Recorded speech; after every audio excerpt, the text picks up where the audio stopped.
C'est la caméra. Je vais donc continuer, je vais reprendre la présentation du site. Alors, vous allez pouvoir dans quelques minutes participer à un premier sondage avec l'onglet 3 petits points qui se situe en bas à droite de votre écran sur votre connaissance et vos questions sur le site en lui-même. Donc, le site, vous le voyez ici, vu du ciel, il se décompose en 2 secteurs séparés par un espace boisé privé. Le secteur nord, d'environ 2 hectares, ça représente 20 000 mètres carrés, sur la gauche de l'image, une zone qui est desservie depuis le chemin de Lompré. Et le secteur sud, un secteur de 6 hectares, soit 60 000 mètres carrés, qui fonctionne également par une desserte en impasse, accessible depuis la rue de Bonte au niveau du Lidl. Quelques éléments de repère, le métro Pont Supérieur sur la droite de votre écran, le domaine Ginko, le domaine des 3 châteaux et le centre Charles de Gaulle, qui jouxte le site sans être en connexion routière avec celui-ci. Le site est donc adossé à la ligne SNCF et accessible depuis la rue Bonte. En termes de foncier, les parcelles appartiennent à la Melle et la ville. Le quartier dans lequel il s'insère, le quartier Bourg-Mérite, est un quartier à l'architecture éclectique, faite de maisons en bande, de maisons pavillonnaires, semi-pavillonnaires, mais aussi de logements collectifs de différentes formes. La densité chiffrée, c'est-à-dire le rapport du nombre de logements à la parcelle, ou la densité ressentie, c'est-à-dire celle qu'on perçoit au regard des hauteurs de construction et des espaces non bâtis que l'on trouve autour de ces constructions, elle aussi, elle est très variable, très hétérogène, puisqu'elle va de 45 à 130 logements à l'hectare, pour des hauteurs bâties qui vont du R plus comble, du rez-de-chaussée plus un niveau sous les toitures, jusqu'au R plus 4.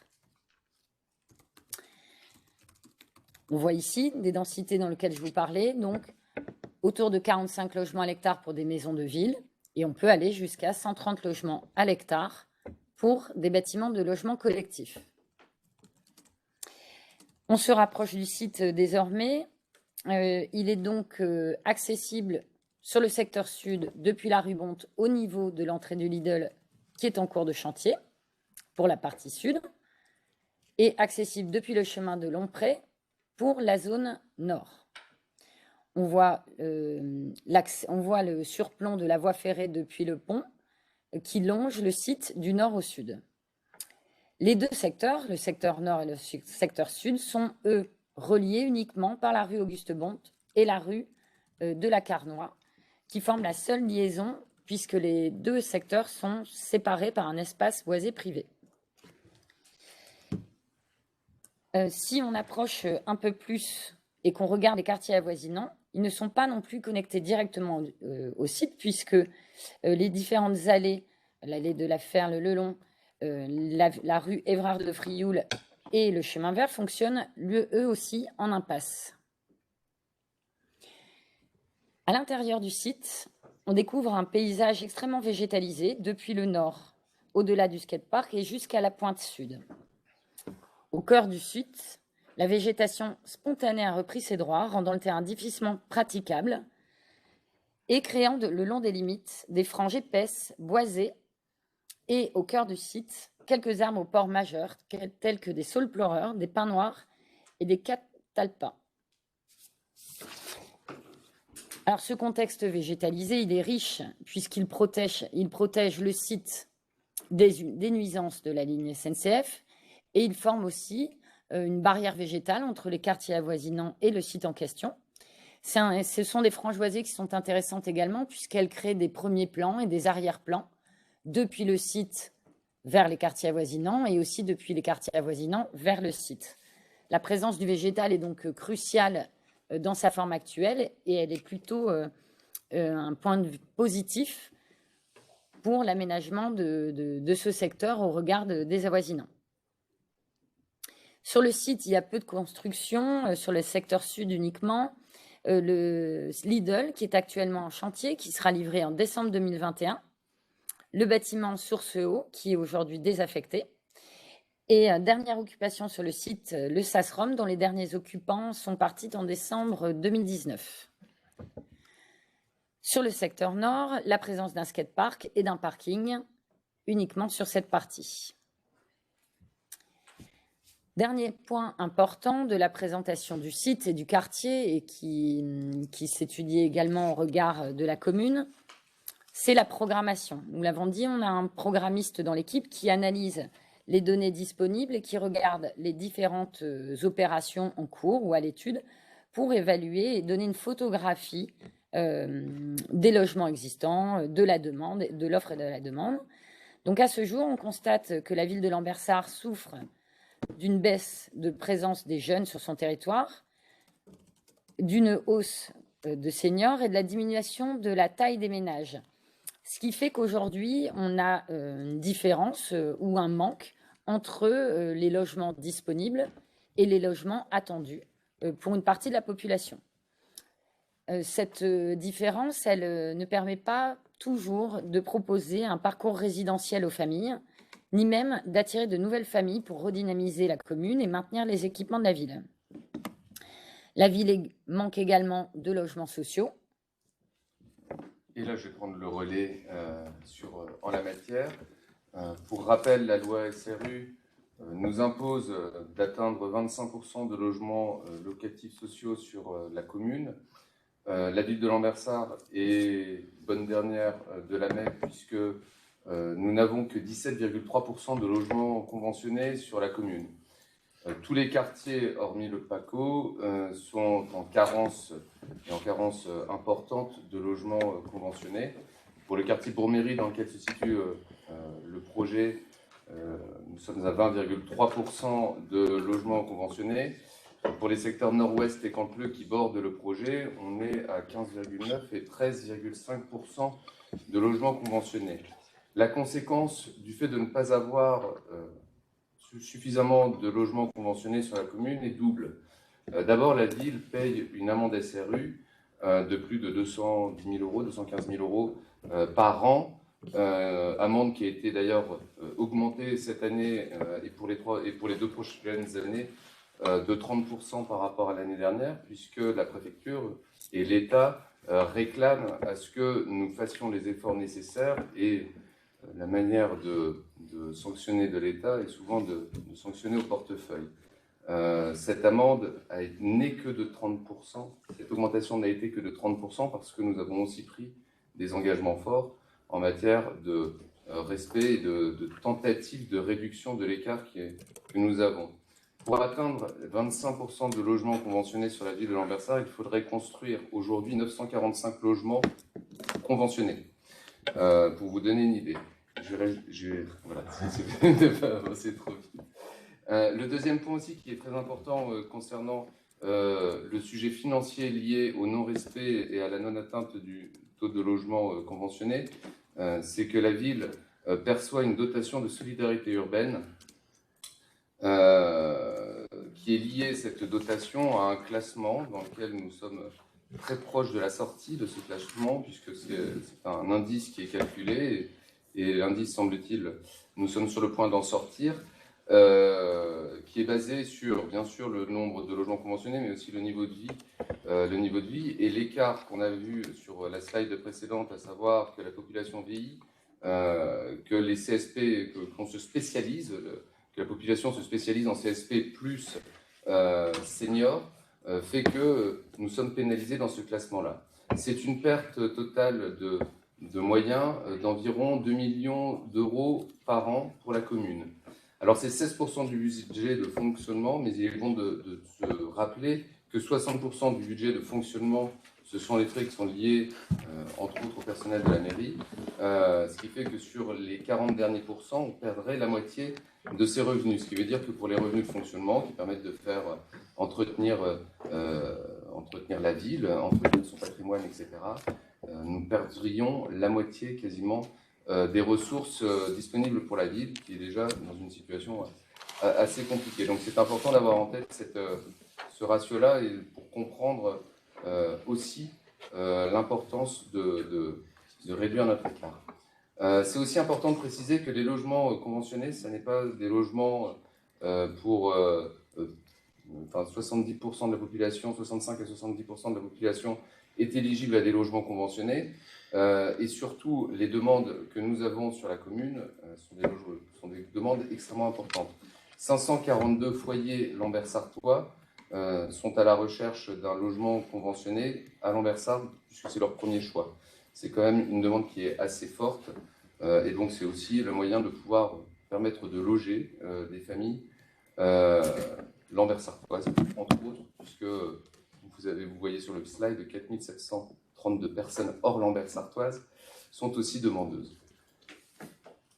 Donc les Lambersartois veulent rester à Lambersart, c'est la petite conclusion de ce slide. Je laisse la parole à... Donc pour le site, il a été défini donc, une programmation d'au minimum 350 logements pour répondre à l'ensemble des besoins qui viennent d'être énoncés, à la fois liés à la baisse de la population, à la spécialisation, à la nécessité de recréer un réel parcours résidentiel pour les Lambersartois et leurs enfants. Bien évidemment, cette programmation s'inscrira dans la politique municipale qui se veut de promouvoir la transition écologique, le lien social, de valoriser les espaces boisés, les espaces verts, dans un cadre qui est le cadre réglementaire du PLU. Donc on ne pourra pas, bien sûr, faire tout à fait n'importe quoi. Il faut assurer la conformité réglementaire de cette opération. Ce programme de 350 logements sur 6 hectares représente, ramené à un ratio qu'on a déjà évoqué, 80 logements à l'hectare. On parlait tout à l'heure d'une jauge entre 45 et 130 logements à l'hectare, donc ce qui nous paraît tout à fait compatible avec le site, et avec une exigence, un cadre dans lequel on ne transigera pas sur les logements conventionnés. C'est pour ça qu'on a décidé d'imposer un minimum de 40% de logements locatifs sociaux pour essayer, autant que faire se peut, de limiter la carence dont on est aujourd'hui complètement tributaire. Je vais poursuivre avec la présentation du cadre du projet.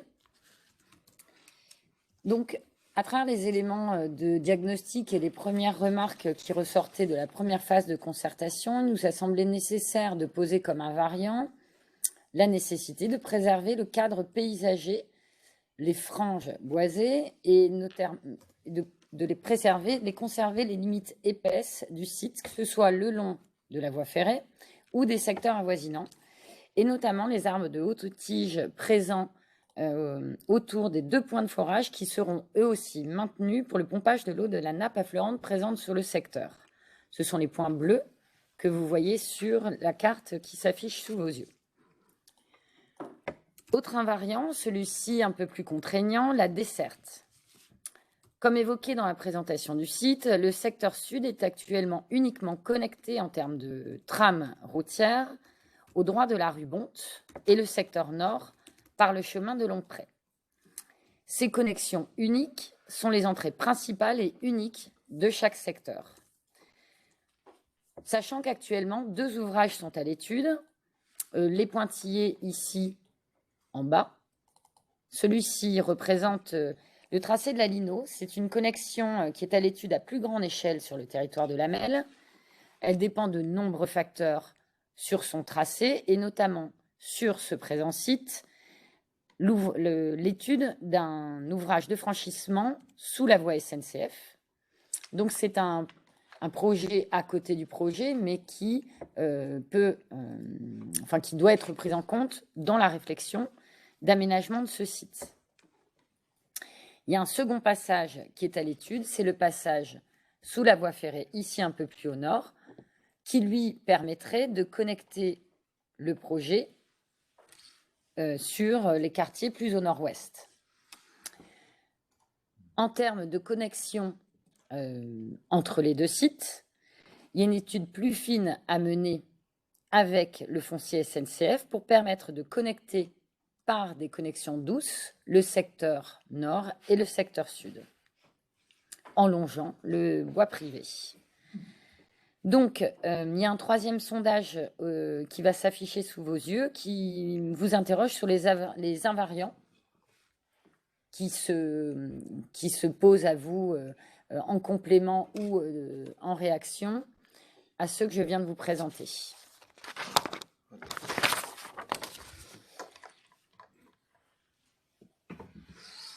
Alors, étroitement liés aux éléments de diagnostic que je viens de vous présenter et aux invariants que nous avons identifiés, nous pensons qu'il est indispensable de mettre en valeur la gestion de l'eau à travers une gestion naturelle, en plus des équipements techniques dont je vous ai parlé précédemment, et donc de profiter de cet élément qui permet aussi de réduire les effets d'îlots de chaleur et de le mettre en valeur. Une forme de mise en scène qui pourrait accompagner la trame verte et les nombreux potentiels paysagers du site. Autre enjeu, dont certains ressortent de la concertation initiale, le cadre de vie. Les remarques à l'époque s'orientaient sur l'envie de créer une ville mixte qui permette de créer une vraie vie de quartier autour de bâtiments, d'habitat, de commerce, d'équipements, le tout imaginé dans un cadre de vie paysager et un aménagement qui facilite les déplacements et les mobilités douces. C'est bien cette mixité et la vie de quartier qui en découle qui, pour nous, forment un enjeu d'aménagement et un enjeu qu'il faut partager et une vie de quartier qui peut s'initier à travers cette concertation. Enfin, en termes de construction, nous proposons de challenger les opérateurs sur la dimension de développement durable de leur construction autour de 5 piliers, dont certains viennent de vous être présentés, et sur 3 niveaux de performance à atteindre pour faire de ce quartier le projet le plus vertueux possible.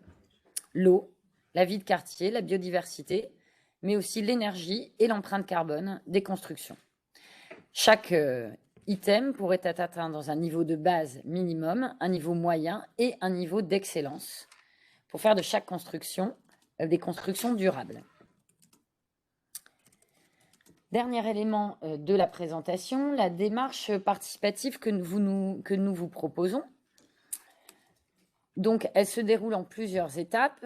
Elles nous permettront de recueillir vos attentes, de répondre à vos questions, à vos éventuelles inquiétudes, de réfléchir ensemble au projet, d'amorcer une future vie de quartier autour de ces ateliers et de la rencontre sur le site, et de créer ensemble un cahier des charges partagé qui sera transmis aux futurs opérateurs qui auront en charge l'aménagement du quartier.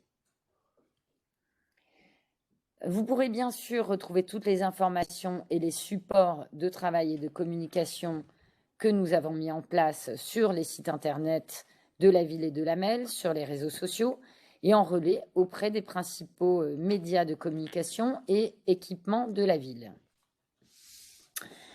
Notre premier rendez-vous, il sera disponible en replay, ce qui permettra, si nécessaire, de revoir les premiers éléments de diagnostic que nous avons présentés, ou d'inviter des voisins, amis lambersatois ou habitants d'une commune limitrophe à revisionner ce document de manière à avoir une connaissance commune de la présentation du site. Nous organiserons ensuite 2 ateliers, l'un en numérique le jeudi 9 septembre à 18 h autour des thématiques qui découleront de la synthèse de notre séance d'aujourd'hui. Puis un second sur site pour réfléchir ensemble aux aménagements futurs, aux tracés, aux qualités d'espace, au mobilier, aux zones à aménager, aux espaces de partage que nous organiserons donc le 18 septembre à 10 h. Donc, la plupart des ateliers seront sur inscription. Donc, je vous invite à vous inscrire et à relayer ces informations pour inviter les personnes que vous souhaitez inviter à s'inscrire pour y participer. Vous pourrez également participer en autonomie à cette phase de participation en remplissant l'un de nos formulaires sur le site de la ville. Enfin, nous organiserons une séance de restitution de cette phase de travail le mardi 12 octobre à 18 h. Donc, le cadre général de la concertation, ce sont donc des réunions publiques à visionner, en direct ou en replay, une mise à disposition de documents de lancement et d'informations qui retransmettent le diagnostic et les premiers enjeux, ainsi qu'un registre en ligne et au format papier disponible en mairie et à la métropole. Pardon. Et enfin, bien sûr, les ateliers participatifs que je vous ai présentés, donc en format en présentiel et en visioconférence. Voilà, donc nous allons regarder les premiers échanges. On a eu un problème avec les sondages, donc tu peux les relancer. Alors, je vais relancer les sondages.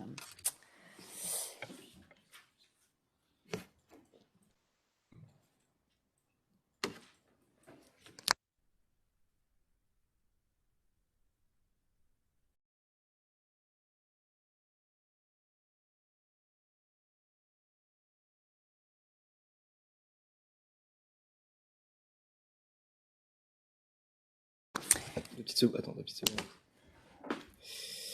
Bien sûr.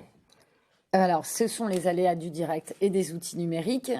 Donc, nous allons relancer les sondages au fur et à mesure. Je vois d'ailleurs qu'ils s'affichent sur mon écran, donc c'est plus facile de voir si tout se passe bien.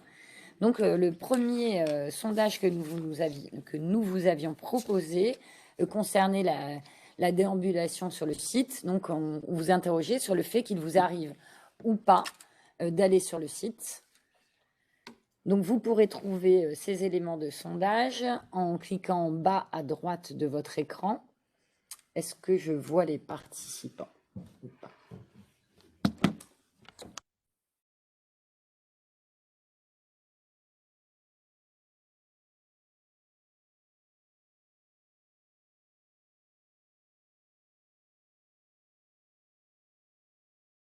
Ça arrive. Il leur Alors. reste encore.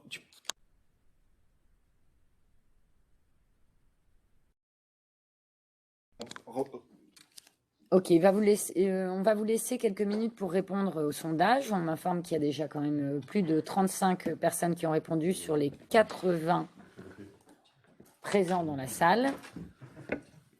Cela s'affiche, impeccable. J'ai même le relais du chat.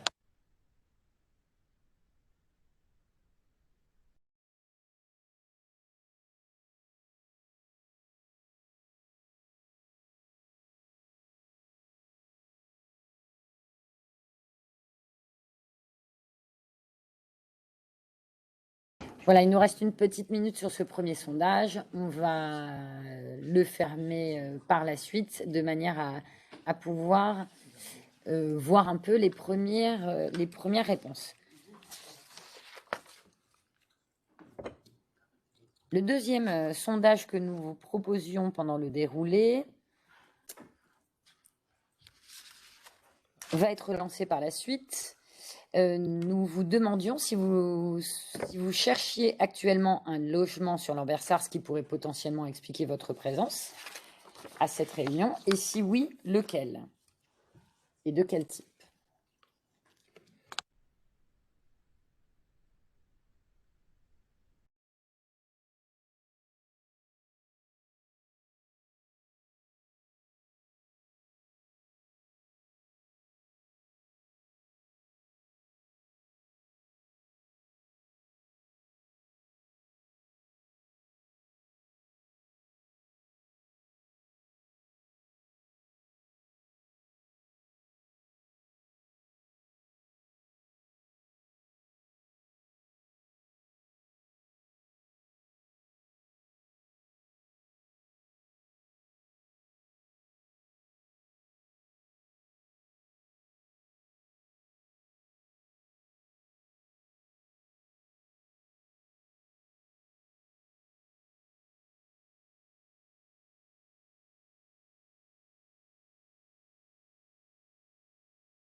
Alors, en attendant de lancer le deuxième sondage,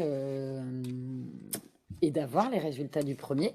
On va commencer à répondre à certaines questions qui ont été posées dans le chat durant la réunion. Donc, il y a quand même de nombreuses remarques sur les espaces verts dans la ville, l'importance des espaces verts, et donc le questionnement au regard de celui-ci.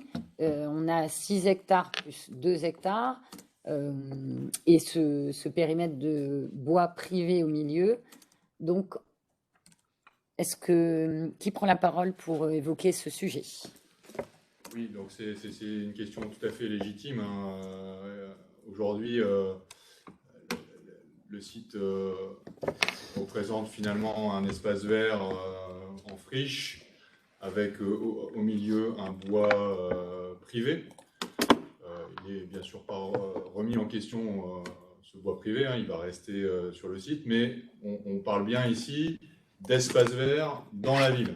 On est dans un site urbain, une commune en proximité de la métropole, de la ville principale de la métropole, à savoir Lille, une ville qui vieillit, une ville qui se spécialise, une ville pour laquelle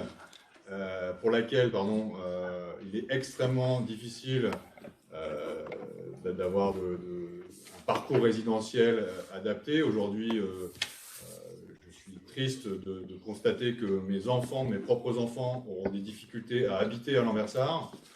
Il faut donc prendre le taureau par les cornes, et l'intérêt général d'une ville n'est pas de créer de la campagne à la ville, n'est pas de se satisfaire du vieillissement de sa population. Il faut donc, encore une fois, créer les conditions pour pouvoir résoudre tous ces problèmes. Et ces conditions, c'est d'avoir une politique de logement volontariste, tout en ayant à l'esprit qu'il faut qu'un certain nombre de comportements soient revus. C'est pour ça que l'on va être extrêmement attentif à la transition écologique. Je précise bien transition écologique, pas développement durable. Il y a certaines questions sur le chat concernant la voiture, le stationnement, les mobilités. Et effectivement, toutes ces questions vont être interrogées par ce site. Est-ce qu'on crée un site pour faire du parking? Est-ce qu'on crée un site pour valoriser la voiture, alors que à moins de 50 ou 100 mètres de ce site, on a des transports en commun, une ligne de métro, des lignes de bus. Demain, on aura une autoroute à vélo, avenue de Dunkerque. On aura un maillage cyclable sur la commune qui sera complet et cohérent. Donc, on va interroger ces problèmes de mobilité. Donc, ça fait partie des choses que le projet auquel on devra apporter un certain nombre de réponses. Mais on est bien dans un site en ville sur lequel on peut résoudre une partie des problèmes de la ville. Et c'est donc de l'intérêt général que de construire des logements sur ce site. Alors, il y a quelques questions sur la Lino. La Lino, vous avez certainement vu récemment que le projet est plus ou moins réactivé, en tout cas dans sa partie sud, vers Sequedin.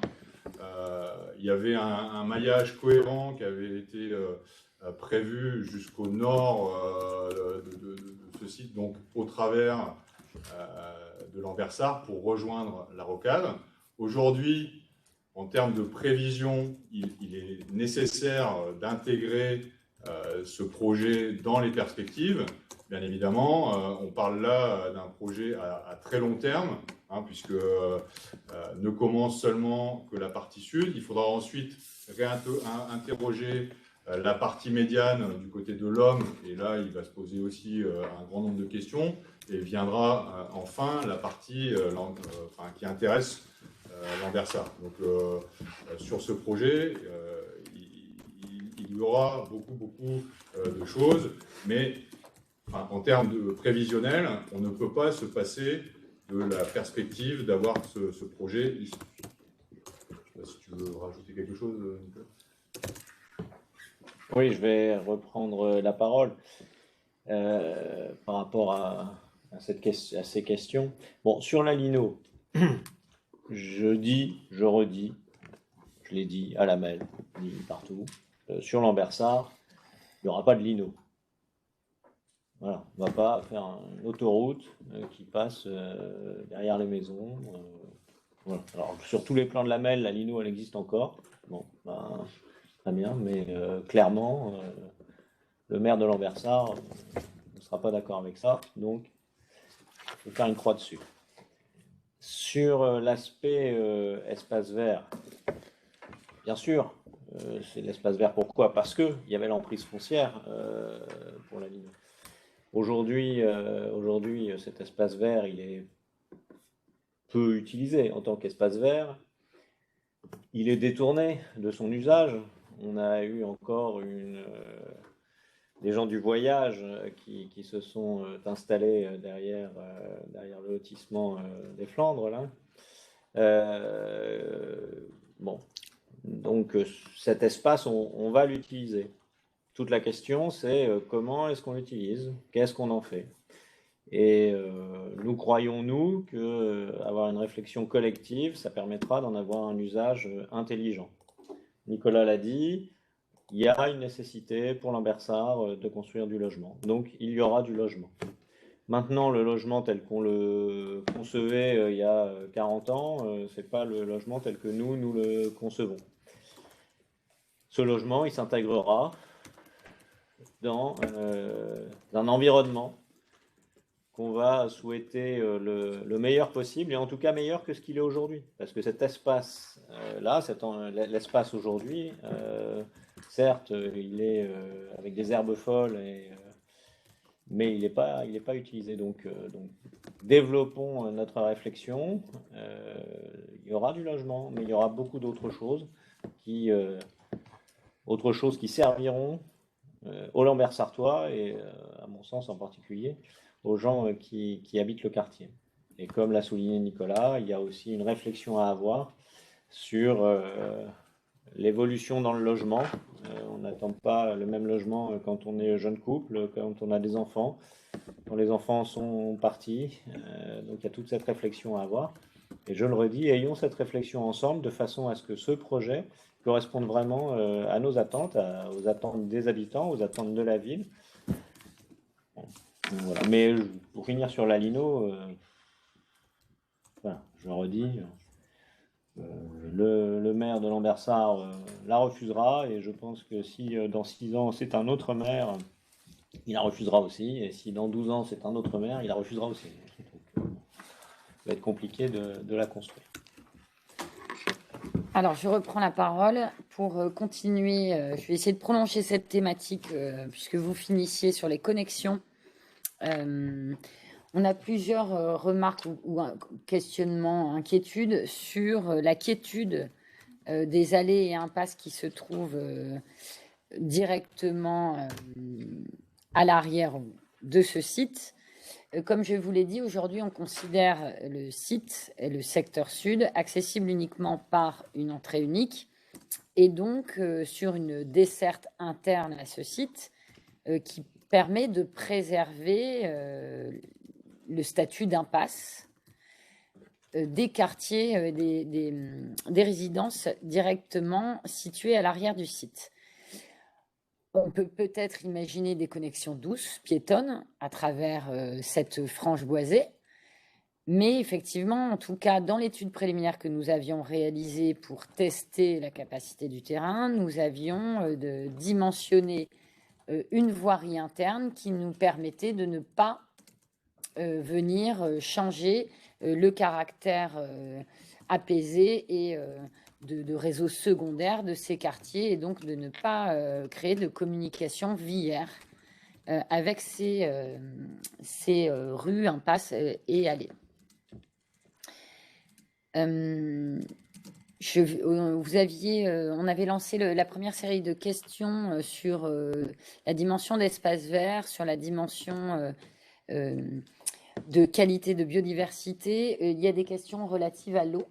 Stéphanie, par rapport à, on peut peut-être parler de l'étude d'impact et des études en cours. Voilà, tout à fait. En parallèle des études préopérationnelles qui ont été menées et pilotées par l'agence BLO, On a également missionné un autre bureau d'études pour une étude environnementale du site, donc qui est un diagnostic très précis sur chaque thématique, que ce soit l'eau, le trafic, la pollution, etc.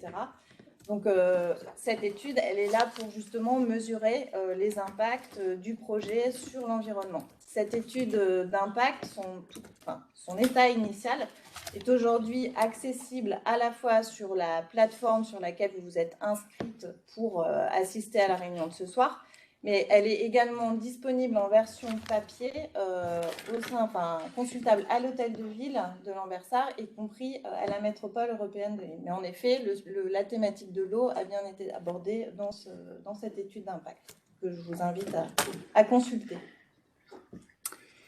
Alors, je vais continuer. Il y a beaucoup de réactions autour de la programmation, de la densité. Donc, on nous demande déjà si la ville a été analysée quartier par quartier, si l'analyse a été faite et l'analyse des logements vacants également. Donc, effectivement, on a une double manière de travailler donc avec Alphaville qui analyse les stats de l'INSEE, qui souvent ont quelques années de retard, entre guillemets, ce qui fait qu'on complète cette analyse par la connaissance des projets en cours. C'est-à-dire qu'on va regarder le nombre de logements qui sont en projet ou en construction à travers les permis de construire et les projets en cours. Donc, pour affiner les données, les statistiques INSEE et les données qui sont encore plus à jour grâce à ces informations. Ce qui va nous permettre d'avoir une vue représentative du nombre de logements existants, du nombre de logements qui sont en propriété privée, propriétaires occupants, propriétaires bailleurs ou logement social. Donc, en termes de logements vacants, sur le logement social, on va pouvoir le savoir. Ce sont des données qu'on ne peut pas connaître pour le logement privatif. Mais donc, ça nous permet justement d'affiner, notamment au regard de cette question de logements sociaux. On a aussi les demandes qui arrivent, demandes de logement social sur Lambersart. Donc, ça, ce sont des données qu'on intègre.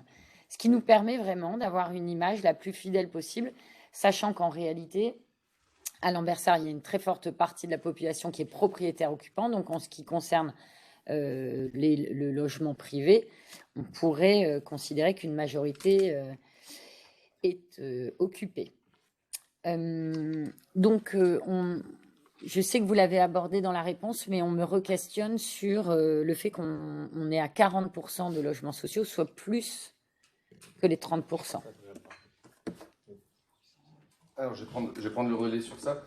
Je vais juste terminer sur les logements vacants. Il y a une soixantaine de logements vacants, ou en tout cas qui ont été repérés comme étant vacants sur la commune de Lambersart, et que la commune mène une politique active pour essayer d'éviter ce genre de situation. Et afin de réduire nos amendes SRU, nous avons fait l'année dernière et nous avons l'objectif cette année aussi, de profiter de ces logements vacants pour essayer d'en prendre la propriété et de les faire rentrer dans le parc locatif social. Sur les 40% de logements sociaux, je vous rappelle quand même que la loi impose sur n'importe quelle opération immobilière de réaliser 30% de logements sociaux sur tous les immeubles collectifs qui sont réalisés. Donc ça n'est que 10% de plus que ce qui est demandé sur l'ensemble du territoire français, en tout cas des communes éligibles. Nous sommes à 17,35% comme c'était marqué, ce qui est largement moins que Croix, qui respecte correctement la loi SRU, que Wascal, qui respecte correctement la loi SRU, que la Madeleine, qui respecte aussi largement la loi SRU. Ce ne sont pas des villes dans lesquelles il fait mal vivre, ou en tout cas c'est réputé pour être mal vécu.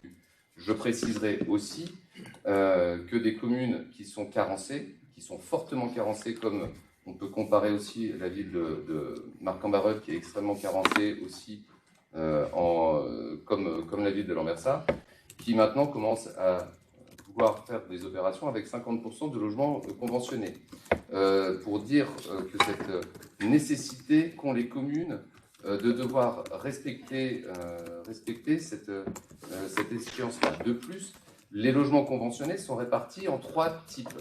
Vous en avez des logements très sociaux, ce qui s'appelle des PLAI. Et là, je vous invite, on pourra peut-être mettre des liens qui vous permettent de voir aussi les plafonds de revenus pour pouvoir accéder à des logements très sociaux, PLAI, du plus qui est un logement intermédiaire et du PLS qui est un logement social un peu plus élevé pour des familles qui sont de l'ordre de plus de classe moyenne que de classe élevée.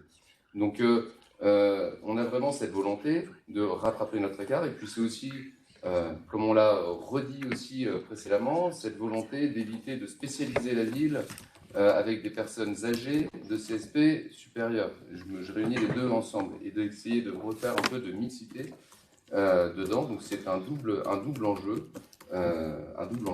Voilà pour réinsister sur les 40% de logements sociaux. Et j'insiste encore, ça n'est que 10% de plus que le minimum imposé par la loi. Je vais compléter par un propos sur la densité. Donc effectivement, il y a quelques retours, une forme d'inquiétude par rapport à la densité. On vous a annoncé un nombre de logements, 350, pardon, sur un site de 6 hectares. La densité, elle a de manière de se calculer avec ou sans les voiries. 350 logements à l'hectare, 350 logements sur les 6 hectares. Ça nous amène à 80 logements à l'hectare en dehors des voiries principales. Donc, tout à l'heure, en introduction, je vous ai donné un peu le reflet de la densité du quartier qui va de 45 à 130. Donc, on est quand même sur une fourchette qui n'est pas la plus haute, puisqu'on a des collectifs à proximité directe du site beaucoup plus denses. Donc, vous avez un peu l'image de la densité de ces logements, notamment la résidence qui est située juste à côté du Lidl en chantier actuellement et à côté du métro. La densité, elle est aussi ressentie. C'est ce que j'essaie d'expliquer rapidement dans la présentation. La forme des bâtiments, les espaces non bâtis qui y sont associés, elle joue beaucoup sur la perception de la densité. C'est-à-dire que un bâtiment assez haut dont vous n'apprécieriez pas ou vous ne pourriez pas ressentir les espaces extérieurs associés va vous sembler beaucoup plus dense qu'un bâtiment qui est au milieu des arbres, même s'il a la même hauteur et la même densité.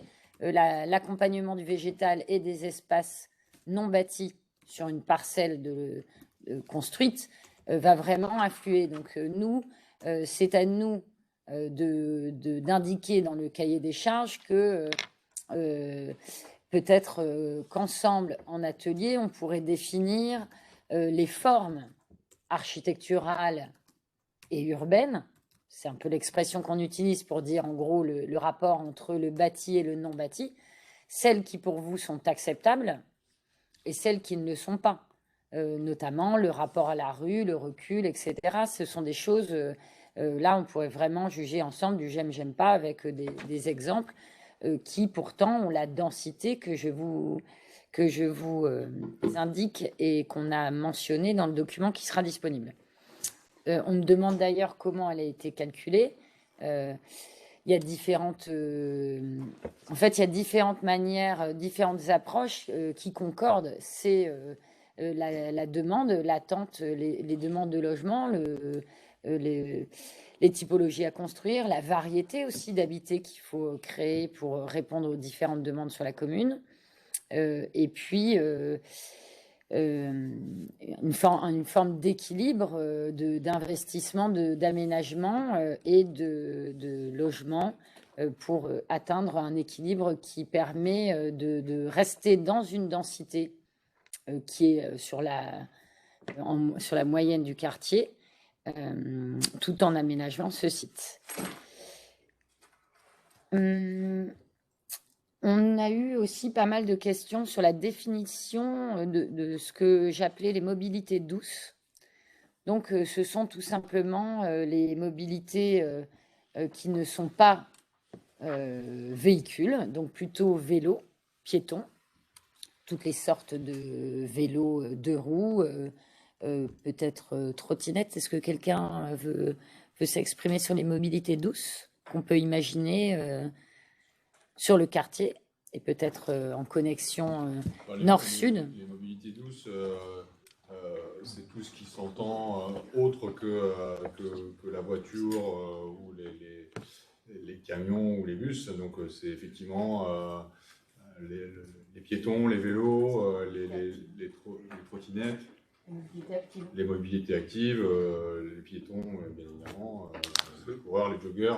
Enfin, le terme doux, je pense, est là pour renvoyer à un effet de nuisance le plus faible possible. Donc voilà, c'est la réponse qu'on peut apporter. Je reprends la parole quelques secondes par rapport aux mobilités douces. Bon, nous avons le projet de développer une voie verte à Lambersart qui part de l'escargot du Canon d'Or et qui arrive à Pont-Supérieur. Et donc cet espace monte, il est directement concerné par la voie verte. Donc vélo et piéton. Et donc cette mobilité douce, ça sera ça.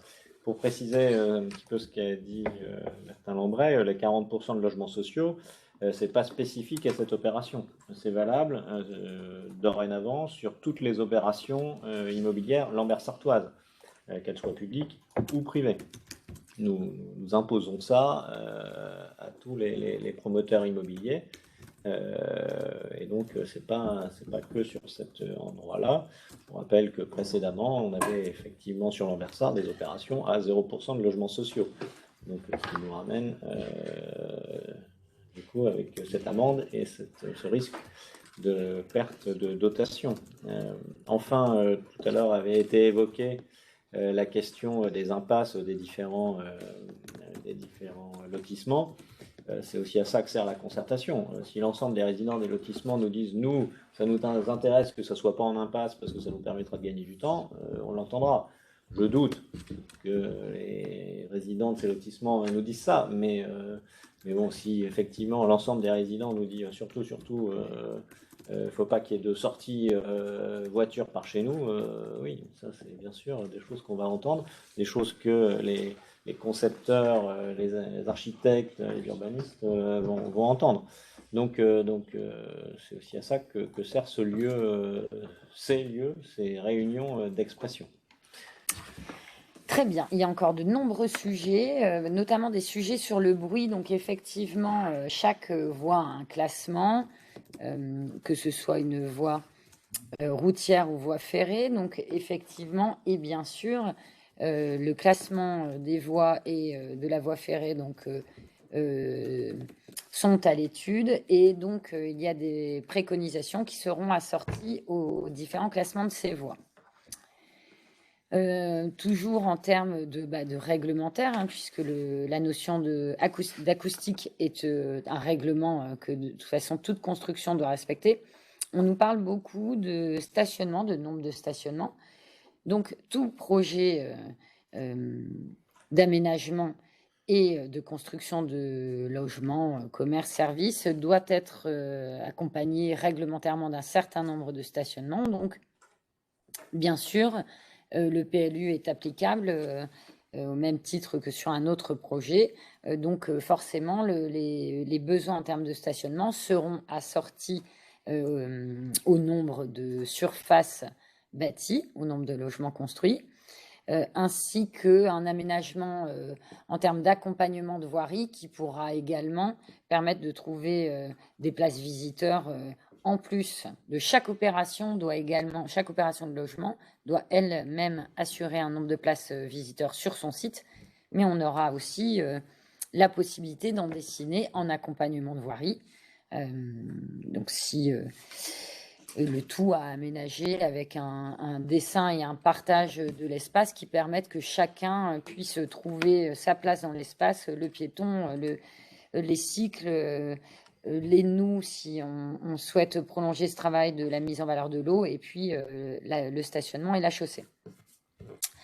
On me demande si c'est un projet qui se voit comme un écoquartier. Donc, dans tous les cas, les valeurs qui sont portées à travers ce projet, que ce soit dans la démarche de la ville, de la MEL, ou les différentes valeurs qui ont été partagées par les habitants au cours de la première phase de concertation, c'est une ville mixte dans lequel on veut que ce soit un cadre de vie agréable, des mobilités douces qui soient favorisées, des aménagements vertueux, attention aux nuisances, etc. Ce sont toutes les valeurs de l'écoquartier. Alors après, est-ce que la ville et l'opérateur se lanceront dans une démarche écoquartier en soi? Peut-être, pas forcément. Ce sont des démarches assez longues. Donc là, le choix pourra être fait à la sortie de cette phase de concertation. Ça n'empêche pas d'être dans un esprit écoquartier, même si on ne va pas chercher le label. Toujours dans cette notion de paysage et de biodiversité, donc on nous demande de confirmer que les arbres seront préservés. Donc il y a effectivement des sujets majeurs, des arbres de haute tige qui sont présents sur le site qu'on a repérés comme à conserver, notamment les arbres présents dans l'épaisseur un peu plus large du site sur lequel se trouvent les points de forage qui seront conservés eux-mêmes.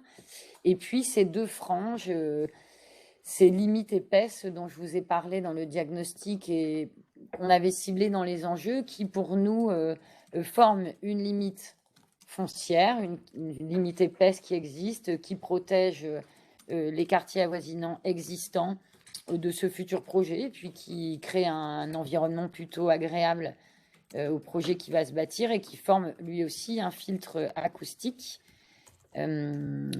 pour les nouvelles constructions. Donc oui, la volonté de les conserver. Donc il y a une étude d'impact qui est en cours, il y aura une étude faune-flore qui est déjà en cours et qui s'observe sur un an, donc qui permettra de conforter ce premier diagnostic que nous avions fait en étude préalable. Toujours dans les ambitions environnementales, ça permet de continuer sur cette notion d'esprit d'écoquartier.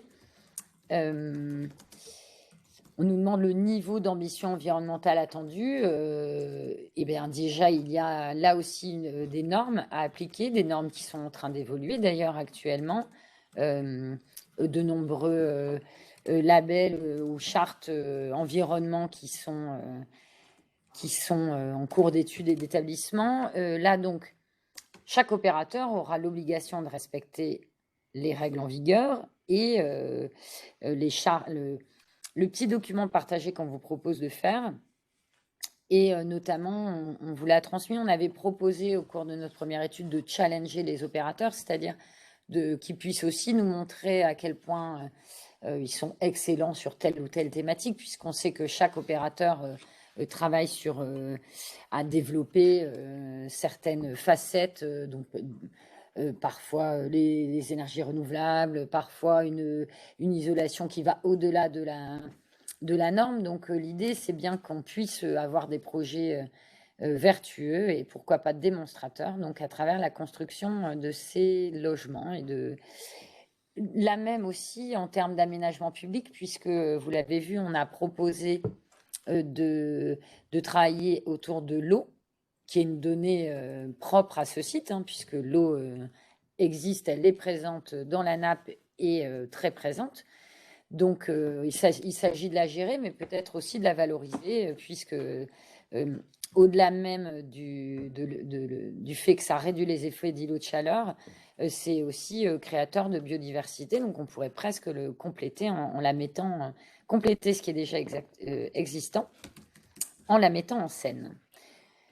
Alors, j'ai encore un sujet et ça me permettra aussi de vous passer la main et de continuer à regarder les questions qui arrivent. Sur les écoles, on nous demande si, au regard du nombre de logements prévus, est prévue la construction d'écoles. Donc, sachez que ce sont des éléments que nous avons estimés avec notre programmiste qui, lui, regarde l'offre, la demande, le nombre de logements à construire et donc l'impact sur les équipements scolaires. Donc vous voyez que l'étude préliminaire, elle a permis de fixer un cap ou de comprendre les contraintes et les enjeux. Voilà. Elle va continuer à être affinée, mais il y a bien ce regard attentif qui est posé à l'impact d'un projet sur des équipements. Vous voulez compléter? Moi, je voulais juste, parce qu'en regardant le chat, je vois qu'il y a beaucoup de questions qui consistent à dire qu'est-ce qui est prévu, qui commencent par qu'est-ce qui est prévu pour ci ou qu'est-ce qui est prévu pour ça. Ce qui est prévu, c'est ce que l'on vous a présenté, c'est le cadre qui vous a été présenté. Après, c'est justement l'objet de cette concertation, c'est de travailler ensemble, à prévoir ensemble les accès, le cadre, c'est le nombre de logements, c'est la répartition du type de logement, et ensuite l'objectif est de construire dans ce cadre-là, ensemble, le projet. Le travail qui est fait actuellement par le cabinet Blo et Lamel, c'est de mettre dans ce cadre, de mettre une méthodologie, et c'est dans ce cadre-là qu'on avance dans cette méthodologie. Donc j'insiste vraiment dessus parce que beaucoup de questions consistent à est-ce qu'il est prévu de conserver tel arbre, les questions par exemple sur l'écoquartier, etc. Tout ça, ce sont des sujets importants, l'impact des écoles, comme ça a été repris, la lutte anti-bruit, etc. Tous ces sujets-là, justement, sont à mettre et à échanger. Alors bien sûr, il y a des choses qui sont du bon sens aussi. Je dirais que je ne crois pas qu'il y aura beaucoup d'attardement pour pas mal de sujets, parce que vos attentes correspondent aussi au bon sens en partie. Donc, l'objectif, c'est de monter ensemble ce projet. Donc c'est quelque chose qui est quand même important de repréciser. Donc, peut-être des personnes vont être frustrées parce qu'on ne va pas leur dire tout ce qui est prévu, puisque en soi, nous-mêmes, nous ne savons pas. C'est la consultation qui fera que ce seront les conclusions de la concertation qui permettront de prévoir justement tout ça. Il y a un certain nombre de remarques aussi sur le fait qu'il ne faut pas construire, il faut laisser tel quel parce que ça va apporter des nuisances, des nouveaux habitants, ça va. Mais si on regarde ce quartier en regard de vos habitations, à côté de chez vous, de l'autre côté, vous avez déjà des habitations, vous avez déjà des logements. Et donc, pourquoi ce nouvel ensemble viendrait apporter plus de nuisances que les habitants qui sont déjà là, de l'autre côté, en symétrie par rapport au projet? Donc, n'ayons pas peur des futurs habitants. Au contraire, il faut essayer de profiter de cette concertation pour apporter le maximum d'intelligence dans le projet pour que tout le monde puisse vivre le mieux possible, avec un cadre de vie le meilleur possible. Comme a dit Monsieur le maire, si l'ouverture des impasses n'est pas souhaitée, on n'ouvrira pas les impasses. Si la densité, vous voulez qu'elle soit la plus faible possible à proximité de vos maisons, c'est logique. Et on peut avoir des densités qui soient progressives, c'est-à-dire partir de quelque chose de moins dense à proximité de zones où effectivement cette densité est déjà peu dense pour aller vers quelque chose de plus dense de manière un peu plus éloignée. Donc il y a plein de choses à apporter, plein d'intelligence à apporter à ce projet pour que on puisse tous, pour que la ville, le quartier et les personnes prises individuellement puissent voir ça comme un plus et pas ça comme une agression quelque part faite à un environnement qui existe déjà. Pour ce qui est de la lutte anti-bruit, oui, la voie SNCF est classée par l'AMEL comme zone à enjeu pour la protection du bruit. Donc, elle est déjà identifiée comme émettrice de bruit de manière très importante. Peut-être, comme ça a déjà été dit, peut-être qu'on peut profiter de ce projet pour créer une barrière naturelle, ou plutôt naturelle et artificielle, à ce phénomène du bruit. C'est ce qui s'est déjà passé, par exemple, sur la concertation qui a eu lieu pour la ferme rue de Lompré, où les riverains du site ont noté des problématiques de bruit par rapport à la rocade. Et ce qu'a fait l'architecte et le bureau d'études, c'est de créer finalement, par un petit lotissement, un masque acoustique qui permet à terme de réduire le bruit et l'impact auditif de la rocade pour les maisons adjacentes. Donc, il n'y a pas que du négatif dans les projets. Il faut aussi, je pense, voir ce que ça peut apporter et ce que ça peut positiver. Le cadre, voilà, il est posé. Hein. Ce sont des logements, c'est 350 logements, c'est 40% de logement social. Après, on n'a rien prévu. Donc, toutes les idées sont bonnes. On décide de faire une salle pour les associations, on décide de faire un paddle, on décide de faire, je ne sais pas, tout est le bienvenu. On ne fera pas tout, bien sûr, mais tout est le bienvenu. Et on est preneur de toutes les idées. Tout à l'heure a été posée la question des écoles. Donc, les écoles publiques de Lambersart, on l'a vu, du fait du vieillissement de la population, perdent des élèves. Donc là, on peut imaginer qu'il y aura des familles avec des jeunes enfants et que les écoles récupéreront des élèves. Il y a tout à proximité l'école privée Saint-Nicolas qui est en manque de place, donc peut-être que ça les intéressera et peut-être que ce sera intéressant de réfléchir ensemble. On a la problématique aussi des restaurants scolaires qu'on veut décentraliser. Enfin, voilà, tout doit être mis sur la table. Et à partir de là, je le redis, on fera un projet intelligent et un projet écologique, un projet de lien social. C'est pour ça qu'on vous invite vraiment à participer à tout ça. Je ne sais, il y a encore sans doute beaucoup de questions, mais je vais aussi préciser une chose, c'est que donc Lambersart est certes en difficulté par rapport au logement social, mais Lambersart est une ville désirable. C'est-à-dire que les opérateurs, ils ont très envie de venir travailler à Lambersart, sur Lambersart. Et donc ça veut dire aussi qu'on va pouvoir se montrer exigeant. En l'occurrence, là, c'est pas un terrain privé, c'est un terrain public. Donc du coup, on va avoir quand même une surveillance forte de ce qui s'y passe, parce que sur des terrains privés, on a parlé des arbres de haute tige. Sur un terrain privé, ils ne sont pas embêtés, ils ont coupé les arbres. Hein. Voilà. Donc là, en l'occurrence, on aura quand même une surveillance plus forte.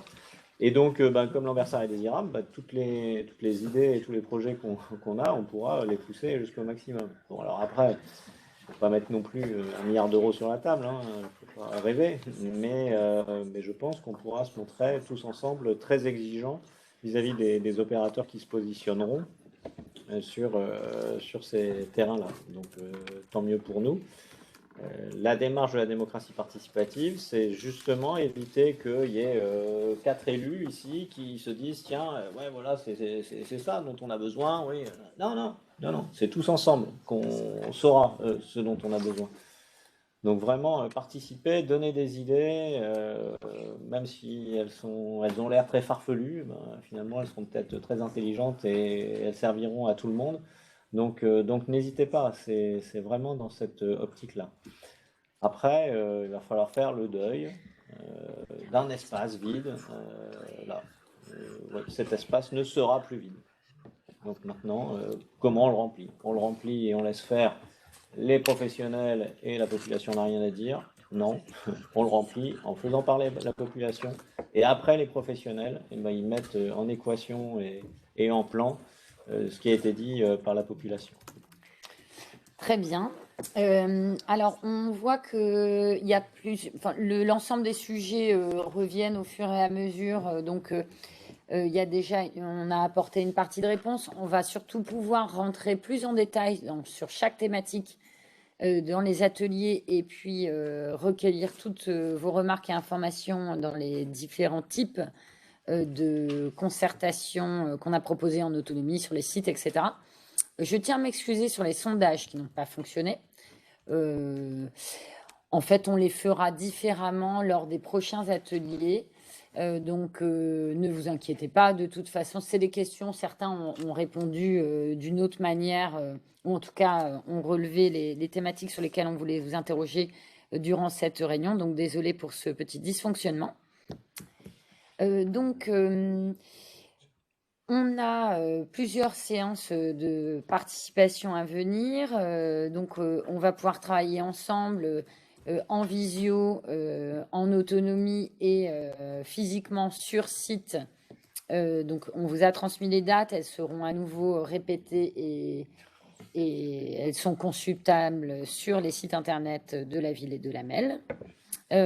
Voilà, j'espère que on a commencé à répondre à vos premières questions et je pense qu'on aura certainement beaucoup d'échanges puisque on sent vraiment voilà, chacun a beaucoup de préoccupations sur les transports, les nuisances, les constructions, etc. Donc ne vous inquiétez pas, nous reviendrons sur l'ensemble des sujets lors des réunions de concertation. Oui, le document de présentation sera lui aussi disponible sur les sites internet de la ville et de la MEL. Il y a une adresse mail où les gens peuvent écrire? Tout à fait, il y a une adresse mail. On va la mettre dans le chat. Il l'a déjà fait. Romain a déjà mis l'adresse mail sur laquelle vous pouvez envoyer vos demandes d'inscription aux ateliers, etc. Alors, je vais rappeler les dates. Donc, je vais me les remettre sous les yeux pour ne pas faire d'erreur. Donc, l'atelier en numérique qui est prévu le jeudi 9 septembre à 18 h sur inscription. Donc, on pourra travailler en plusieurs salles. Si on voit qu'il y a énormément d'inscriptions, ne vous inquiétez pas, on multipliera les salles pour pouvoir écouter, répondre et échanger avec chacun pour pas qu'il y ait trop de frustration, qu'il n'y en ait pas d'ailleurs. L'atelier in situ le samedi 18 septembre à 10 h donc sur le site. Donc là aussi, on sera présent à plusieurs équipes, donc on pourra tourner, recevoir plusieurs groupes sur plusieurs thématiques. Le travail en autonomie qui est possible jusqu'au 3 octobre. Donc vous avez un moment, vous pouvez même le faire plusieurs fois si besoin à la sortie des différents ateliers qu'on fera ensemble. Et puis la phase de restitution, l'atelier de restitution le mardi 12 octobre à 18 h. Donc voilà, n'hésitez pas à vous inscrire, à reprendre tous les éléments et également à participer sur le registre de la MEL qui vient compléter cette démarche de concertation qui est réalisée en plus de la concertation réglementaire. Je peux me permettre ? Bien sûr. En plus de ce qui vient de vous être énoncé, on aura 4 rendez-vous organisés par la ville sur le site même, au travers de ce qu'on appelle le proxybus, c'est-à-dire on vient finalement service, élus, discuter avec vous. Donc ça aura lieu le 5, le 7 juillet, le 5 juillet, le 7 juillet, le 30 août et le 2 septembre à partir de 16 h. Donc c'est 4 moments supplémentaires par rapport à ce qui vient d'être dit qui vous permettront d'être sur le site et puis de regarder à quoi ça ressemble pour ceux qui ne connaissent pas, et puis de pouvoir échanger. Nous, ça nous permet aussi d'emmagasiner de l'information, de pouvoir, comme a dit Monsieur le maire, pouvoir recueillir l'ensemble des attentes, des craintes, des incertitudes que vous avez par rapport à ce projet. On n'aura pas des réponses toutes faites, puisque comme a dit Bertin juste avant, l'idée c'est de construire un cahier des charges, un document partagé pour cette étape de définition de la concession, et puis on ira comme ça progressivement vers le projet. Le mot de la fin ? Bon, donc le mot de la fin, je l'ai dit en introduction, je le dis, je regrette ces modalités de réunion qui sont à sens unique.